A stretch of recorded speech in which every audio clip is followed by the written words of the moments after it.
burning spear right there, you know, Winston Rodney. I gotta tell you, love them man, they star, real artist, you know, man. Enough love. Everybody, good morning. Thank you so very much and welcome back to Sunrise. If you're just tuning in, thank you so much for making the smart choice and the smart switch and always keeping CVM in the mix. Thanks for staying with us. Now, it was Marcus Garvey who once said, a people without the knowledge of their past history is like a tree without roots. That's why events like the upcoming webinar, The Search for the Black Star Line, are so important. The webinar will look at the rich history of Marcus Garvey's maritime ventures, with attendees being able to gain fresh insights into Garvey's legacy and the significance of the Black Star Line. I know I'm going to say Black Star Line. I'm going to ask the professor right here. So, we have Assistant Professor of Anthropology at UCLA, Dr. Justin Dunnavant, joins us this morning. Good morning, Doc. How are you doing?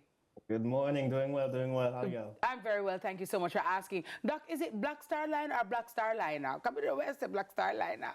It's Black Star Line, but there's a beautiful song that calls it the Black Star Liner. So. Oh, because I know. I'm like, where did I get Black Star Liner, Doc? I'm like, oh my goodness. Yeah. Very well. But talk to us about this webinar, Doc, and how important is it for us to even attend or want to know this kind of information? Yes, definitely. Well, I have to give thanks to Dr. Jelani Naya and to others for organizing this webinar. This is really a discussion about some of the work that I've been doing with my students around trying to see if we can actually locate some of these Black Star Line ships. My background training is in archaeology and specifically underwater archaeology. And over the last 2 years, we've been actually trying to see if we can take those skills and expertise and use them to try to locate some of these ships from the Black Star Line. Right. Give us an idea or remind us about how many vessels were a part of the Black Star Line. Yes, well, most people know that the most famous discussion of trying to go back to Africa with the SS Phyllis Wheatley. And that ship was never fully purchased, but Garvey and the UNIA actually purchased 3 ships. There was the SS Shadyside, which is featured there. There's the SS Frederick Douglass, and then there was the SS Antonio Maceo. And then after that, a lot of people don't know, but after the Black Star Line closed, the Black Cross nurses opened up a trading and navigation company and purchased the SS the SS Booker T. Washington. I'm sorry. So somebody listening, Doc, say for example, Uncle Bob up in Healthy Hill, right? Listening this morning, or the average Jamaican, Miss Joanne or Miss Angela listening. Why should we care about this? Why is this important to us right now? Yes. Well, you know, I think one of the biggest things I tell people, you know, the work we're doing is no longer archaeology. I think what we're doing now is trying to recover ancestral memory. A lot of us know of the Black Star Line because of this movement of Back to Africa, but don't fully know the story of why it was important and what it did. Some of the work we're trying to do now is actually going through the old logs and the biographies to retrace the initial voyages of the Black Star Line. The SS Frederick Douglass, for example, was not only involved in shipping, but was actually involved in labor movements in the Caribbean as well. So they were taking striking workers in Panama and sending them to Cuba. It was really a mouthpiece for the UNIA and for this idea of Black unity throughout the Caribbean.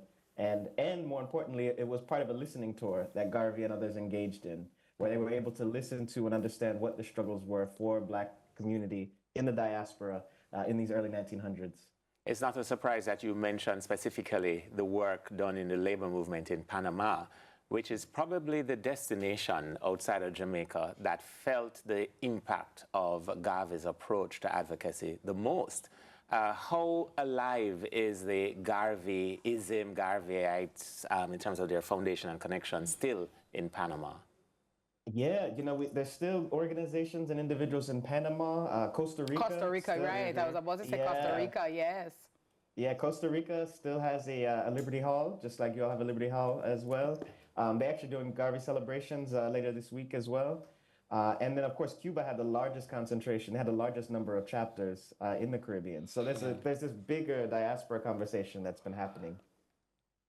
The other thing that bothers me, and I'm trying to find better synonyms, but it really does bother me, is that there's still so much of a question, I would say, especially here in Jamaica, as to his relevance, even though many of us are able to identify his impact in global politics and especially in the U.S. civil rights movement. As Kitty mentioned earlier, why is this still something that we are struggling with, and how do we cross that hurdle and get that consciousness connected to people? Well, you know, I always tell people the greatest resource we have is the people and the things that we've been able to do and the things that we need to do. I think it's important to actually understand not just Garvey, but the UNIA movement and the ACL movement and the Black Cross nurses. More importantly, it showed us that there was this opportunity and there was a movement and a group of individuals that saw the need to create healthcare services, to create their own businesses, to create a unifying vision where people actually had a knowledge of themselves and this idea that they were able to actually control their own destiny and guidance. And I think that's important now. And more importantly, it's the unity, the unity that brings us together and the ways that we can actually build collectively that I think we need to move forward with and continue. And in terms of, we referenced it earlier, getting to teach Garvey in schools. One of the questions I ask is, we don't have it as a subject in our teaching colleges. So if we're not teaching the teachers to teach it, are we serious about its introduction in mainstream education curricula, or is it just a nice talking point for the last 5, 6 generations? Right. I think that's critical. And, you know, I mean, the beautiful thing about us as a community is we always find ways to teach and educate. Even when I started this project, one of the guiding forces with this was I was putting my grandmother's books away in my own library, and an index card slipped out. And she had on it Marcus Garvey, Universal Negro Improvement Association. And this was probably written 30 plus years ago in Brooklyn, New York. And just to see that this international phenomenon is there shows that we have study groups, we have newspapers, you have the dollar bill now. I mean, y'all have the bills and everything that's continually reinforcing, and the music that reinforces Garvey. So those who are hungry will look for the food and they will feed. We couldn't put it any better, you know. Not at all. Yeah. So when is the webinar? Where can we watch it? And how do we have access? Great question. The webinar will actually be this Sunday. It's going to be 12 p.m. There you go. Thank you for the flyer. 12 p.m. this Sunday, Jamaica time. I'm in Los Angeles, so it's a different time zone. Right. Yeah, you can log in on that Zoom account there. It's going to be open to the public, and there's going to be individuals from all over the world tuning in. We're going to give updates as to the latest that we have on the search.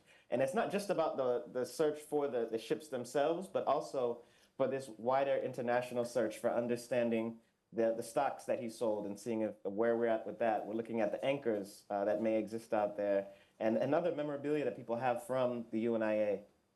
All right, good job. All right, all the best. Yeah, thank you, Doc. That was Dr. Justin Dunnavant, Assistant Professor of Anthropology at the University of California in LA. Coming up next, the men take over the studio for Uncut. Really? So why you have to take over? For the segment, just a segment. No, we will one segment, man. Take the segment, Rima, take the segment. We're about to shake up some stereotypes, and you see, and get real about what it means today to be a man. Don't go anywhere. Or man go.